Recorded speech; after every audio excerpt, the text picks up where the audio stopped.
Hello there and welcome back to another review. So today we're going to be having a look at the 2021 Mortal Kombat movie reboot. I've seen this film multiple times now. I've seen it several times. Obviously, as you know, the original by Paul W.S. Anderson, made back in '95, will always be a firm favourite of mine. And maybe it's nostalgia talking, I don't know. But I think, unfortunately, the reboot, I think it fails in sort of as much as it succeeds. For everything it gets right, I think it does things wrong as well. I say it could be nostalgia talking. I've said in many other reviews that the original Mortal Kombat will always have like a sort of special place in my heart. Whilst the production values are great, the cast is more than capable, and this is a really fun cast. And I think if you look at this film as part of a trilogy, which is what I think they are planning to do, then it's quite a good starting point. A bit like sort of The Force Awakens was a very good starting point, and then we sort of all know what happened after that. But here, they're definitely off on the right foot in terms of like a trilogy. Some characters in this have a lot more depth, while some are just left hanging in the wings. For example, Kano and Cabal easily have the best lines, but people like Liu Kang and Kung Lao are sort of left out to dry. They're in it, but they're not really sort of fleshed out that much. Unfortunately, but I think within, quite rightly, I will be comparing odd bits here and there to the original 95 movie. I think Robin Shou, who to me will always be the perfect Liu Kang, was contracted to do a third Mortal Kombat movie, but after Annihilation tanked and done horrible and just wasn't the best film in the world. I think that it was in development how a third film for a number of years. And what is ironic is that film even has some of the problems with Annihilation. What I'd find so weird is that some of the problems with it are present here as well. Some of the things that people hate about Annihilation are still happening in this movie. Some of the things that are sort of wrong, the problems I have with the movie. I don't hate the movie. And it's wonderful that a video game movie is given this much care and attention. Of course, I know, you're never going to please all the fans all the time. And this is like sort of Mortal Kombat for a new generation, so to speak. But who the hell is Cole Young? Who the hell is Cole Young? What is the point of this guy? Nothing against Lewis Tan, but I think he's a fine actor, a great martial artist. I mean, did we really have to go down the Resident Evil route? We have a character who we don't know, who is like now our lead, who meets characters from the game. Why not just have a character from the game as our lead? Who the hell is Cole Young? So I'm not bashing Lewis Tan here, he's fine in it, but it's just the character of Cole Young. Nobody knows who he is, nobody cares. We just want to see Mortal Kombat characters. But so they're going down that whole Resident Evil thing, like with Alice. Nobody had a clue who Alice was, but she encounters people from the Resident Evil universe within their movies.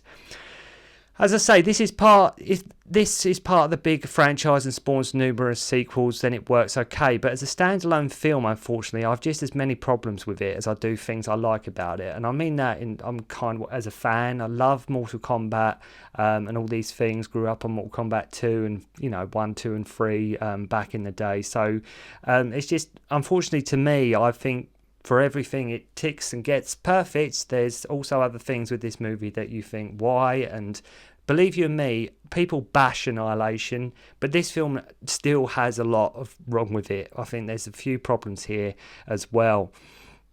I'd say I think a lot of the dialogue is really cringe. Did they really need as many F-bombs as they gave us? Goro is just like turned into a CGI mess. There's no Johnny Cage. We have a really downbeat negative Raiden. Loads to discuss with this one. I mean, Joe Taslim and Hiroyuki Sanada as Scorpion and Sub-Zero is nothing but an inspired choice. Really great choices there with them too. Hiroyuki and Joe really putting in great performances as Scorpion and Sub-Zero respectively. In a way that I wish they'd just done a Sub-Zero and Scorpion film rather than a full-blown Mortal Kombat film, as let's face it, people would still come to see it, even if it was just a Scorpion Sub-Zero movie, which in many ways this film sort of, for at least half of it sort of is. You don't really, I say that, but you don't really see Scorpion until like he's at the start of the movie, the character, and then you don't see him until the end of the movie. Sub-Zero's, again, very much a puppet of Shang Tsung, just like the first movie.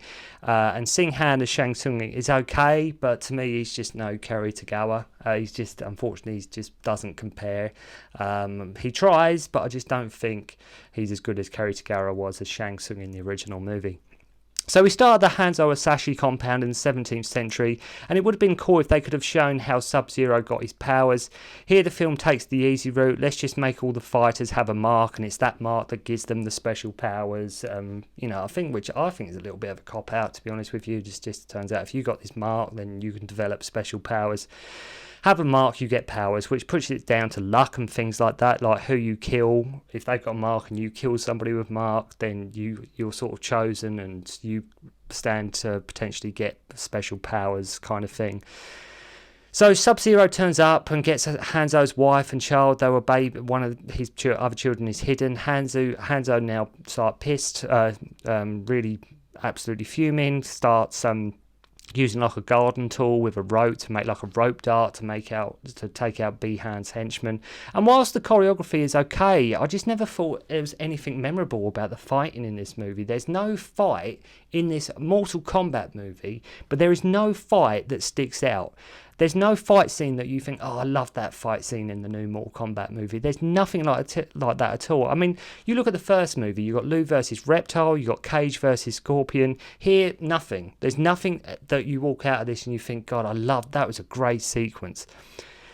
So Hanzo wants Bihan, and I love that they give these two characters some history. I just wish it could have been explored more. Like they teeter around the idea of like giving them history and fleshing them out, which they do to a point, and then it just, they sort of abandon that. The film does get some of the mythology and backstory right, like the Lin Kuei is mentioned. Again, would love to have seen more of the Lin Kuei and just, expanded upon that, and Sub-Zero's clan. I think that would have been great to see. So after being beat, Hanzo just disappears after like being on fire. Raiden shows up and takes the hidden child, one of his children, and this Raiden is okay, but he's just so negative and down all the time. He is just such a pessimistic Raiden, down about everything, and he so needed more personality. So we get some text explaining the setup, lose one more tournament, and couldn't they have just explained that to us at the plot, as the plot went on? Did we really need a text explaining Outworld, if they win the next tournament, it's bad? And the first film didn't need anything like that. The first film, just as the plot went along, you get told. This film has text come up explaining that to you. So we meet Cole Young, who is like a struggling fighter. Again, who is Cole Young? Something I'm still asking myself even to this very day.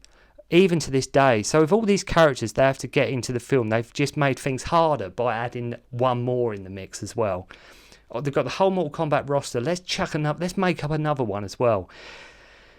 So suddenly we cut to Outworld, which is just a barren landscape, no buildings, no structures. It's the most bare Outworld you've ever seen. It's just completely bare. Exactly the same plot as the first film. Sub-Zero's under Shang Tsung's power. Fighters sent to kill the Earth Warriors, just like Annihilation. And I fully get when the character roster is so high, like Mortal Kombat, it's hard. But some characters there for 5 minutes and just gone and just used as throwaways. Also, wouldn't it have been cool if they had some of the old cast in cameos? Wouldn't that have been so cool? So Jax comes in to visit Cole and says, you look like you took the gold from Eddie Tobias. You get it? John Tobias, one of the creators. You see what they're doing there? Little winks, little things like that. He asks Cole Young about his dragon mark, so Cole and his family go for ice cream, and Sub-Zero turns up. Jax finds them, tells them the marks means he's been chosen and must find Sonya Blade. Again, so many F-bombs in the movie that it really didn't need to do. It really didn't need as much language as this. I watched this with a friend recently. She watched it and she just couldn't believe the language in it. It's not, that's how things are now, I get it, but there's no F's in the original movie at all. Here, every other word for moments of the film is F-bombs. Why? So Jack starts to fight Sub in another fight scene, and that really doesn't stand out. He gets his arms frozen and ripped off. Now, Sub thinks he has killed him. Well, if that's the case, wouldn't his dragon mark have flown off and like left him? I thought that's what we established is how this works. The fact it didn't fly off means he's probably not dead. But Sub-Zero walks away anyway. Lewis Tan, unfortunately, is given the most boring, dull, and just predictable dialogue in the movie. Shang Tsung now tells Melina to send him reptiles. Cole leaves his family and finds Sonya. As I say, it basically is the plot of Mortal Kombat with sort of Shang Tsung just sending in fighters to sort of ambush them, which is sort of what happens in Annihilation. So it's just taking sort of the core elements of the first two movies and just doing sort of a newer version of that. Sub-Zero's still under Shang Tsung's power. Fighters turn up, get beat, then you never see them again, just like Annihilation. It's following the same beats as them two movies. And Annihilation, for all its faults, it's not as bad as what people make it out to be. So we learn that Jax got his mark because he's killed someone with superhuman abilities. Sonya and Jax have been researching the tournament and rounds. We meet Kano here too. Steals every scene he's in. This guy playing Kano really does steal the film in the best possible way. Great casting choice. Sonya doesn't have a mark. Kano does a fatality. In many ways, the film really does belong to Kano, and I guess the filmmakers didn't want to have Johnny Cage and sort of him in it at the same time as their two. I think why Johnny Cage wasn't in it, where Kano is very larger than life personality. I think the whole idea was if they didn't put him in it, because they might clash a little bit in terms of say two characters that are larger than life. Kano says he knows where Raiden's temple is and the fighters go to train and will take them there as Sonya gives him like a bogus deal. So they parachute into this wasteland. Then we meet Liu Kang, who takes them to the temple. And quite while Liu Kang would be walking there like in the middle of nowhere exactly when they're, just exactly at the time they're there. Unless Raiden could see it or something like that. He said go and meet them. I don't know. So Sonya finds Jax at the temple who Liu brought in. They meet Raiden, who again is like so down on these fighters. He's like, like Christopher Lambert in the first film. He's more optimistic, and you get a sense they're a real team. The Raiden in this one is like, oh my god, is this what I've got to work with? He is so down on his fighters the whole time. I think they got the personality of Raiden so wrong. I think they got it so wrong. So Shang Tsung, Melina and Sub storm the temple. Kung Lao appears out of nowhere. And see, this is what I mean about the Annihilation thing. Like, that film got knocked for having too many characters. This film does exactly the same thing. It's doing exactly the same thing. And if you say to me, oh, this film's so much better than Annihilation, that's rubbish. Because this film makes exactly the same mistakes that Annihilation made. And that's what I said at the start of the review. For everything it sort of gets right, like how cinematic it is and just how well it's filmed and things like that, it gets loads wrong. Like, it's the same sort of thing of Annihilation. The fights aren't memorable. Some of the dialogue is really cheesy. And it's the same thing. So Shang Tsung says the Elder Gods are too lazy to stop him. I really hope they expand on this. I hope we see that more in the sequels, like the Elder Gods and who they are. Because that's never really sort of been explained much in sort of the Mortal Kombat sort of films. It's never been really expanded on. And I think they really should, they're mentioned, the Elder Gods, but they never really know who they are. They never expand to the audience who they are. So Raiden sets up like a barrier at the temple as the fighters need to unlock their powers. Jax gets fitted with some mechanical arms. 1 minute help and staff at the temple, then they aren't. 1 minute Raiden is there, then he isn't. Like, wouldn't you have thought he would want to oversee their training? Liu Kang says, test your might, get it? The thing that used to be in the game, test your might. He mentions Bo Raicho, which is cool, and then something about this guy who had like orphans or something, and that's how he got his mark. So Kung Lao and Liu Kang, who actually come across as really pompous in this movie, they come across as so stuck up and up their own arses. Again, not bashing the casting choices, I'm talking about the characters themselves. They really do come across as pompous, like the we are good, you're crap kind of. That's just how they come across to me, their personalities. And they start insulting Kano at the dinner table, which brings out his eye laser beam superpower. Kung Lao and have the most straight, Kung Lao and Cole Young have probably the most straight wooden dialogue you will ever hear. Cole looks at a photo of his family on his phone, not sure how he's keeping his phone charged. Raiden films him fills him in that he is a descendant of Hanzo Asashi and that his soul went to the Nether Realm. He mentions that the marking was passed down through his ancestors. Then that would mean that they fought previous Mortal Kombats, right? Like if that mark has been in his family the whole time, because they've just established if you have the mark, you fight, and the mark has been passed down too. So would that mean like his ancestors would have been Mortal Kombat fighters as well? I'm not sure. So again, Raiden is so pessimistic. He's so pessimistic that he even opens a portal for Cole to go home. He's like, look, you're not needed here. You're no good. You're useless. You're not going to help us. Off you go. Way to keep upbeat about your fighters, Raiden. Just give one a doorway to like where he can go home. So we meet Nitara, Raiko, and Cabal, and like Kano, Cabal is like the best thing in it, just stealing everything. Like it's almost like the people who wrote Kano and Cabal's dialogue were to write they were writing a different script, because their dialogue really pops, really stands out, really comes across really well. Carl Jung's dialogue, so forgettable. So forgettable. So Goro turns up, and you know what I hate? They don't even give him any dialogue, nothing. Just a CGI hulking mess. Cabal baits Kano to get the shield down, saying like, join us, basically. Again, no idea where Raiden keeps disappearing to.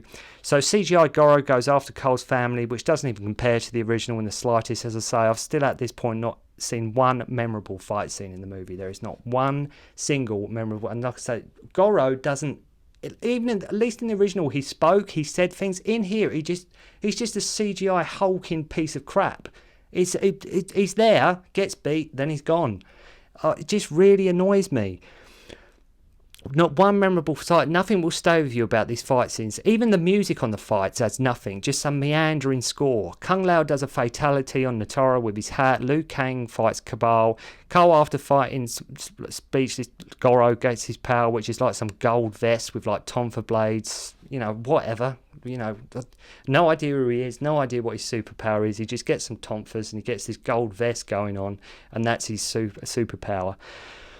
I mean, he kills Goro. Yay, Goro's here, the big bad boss from the first game. CGI doesn't speak and is killed within 5 minutes. That's the respect they give Goro. I mean, at least in the original, they fleshed him out and he looked better. Jax gets new evolved mechanical arms, and when trying to save Sonya, Shang Tsung kills Kung Lao and sucks out his soul. Why couldn't they just do a movie of the first game, second and third? This is all the fans really want. Like, why couldn't they just do the first game as a movie? That's all they had to do. Take the characters that are in the first movie and first game and put them into a film, and do the game as a movie, and do Mortal Kombat 2 as a movie, Mortal Kombat 3. That's all fans really want. But we get filmmakers putting all these bits in that we didn't really need.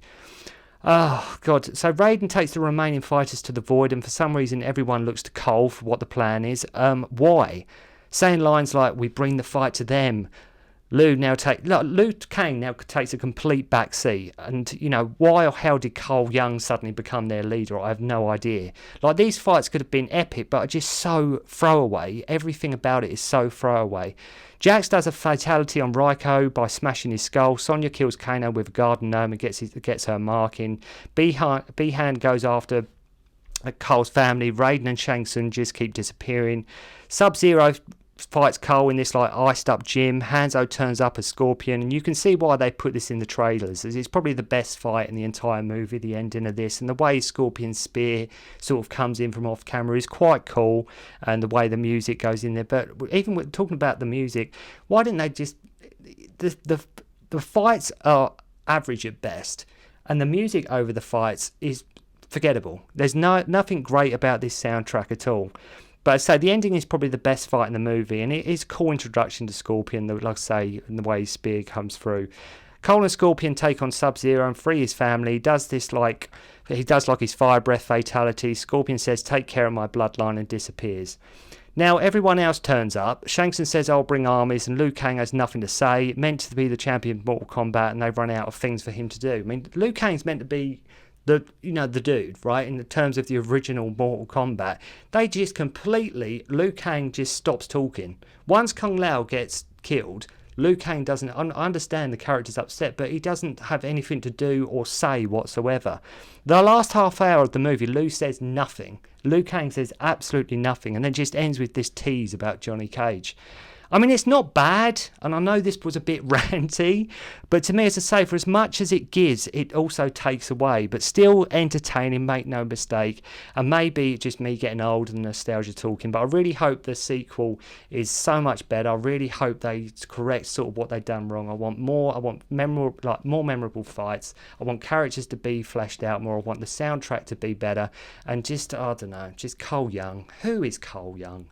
But anyway, thanks for watching. I hope you enjoyed the review. Let me know what you think of the Mortal Kombat 2021 reboot, and I'll see you again soon. Don't concentrate on the finger or you will miss all that heavenly glory.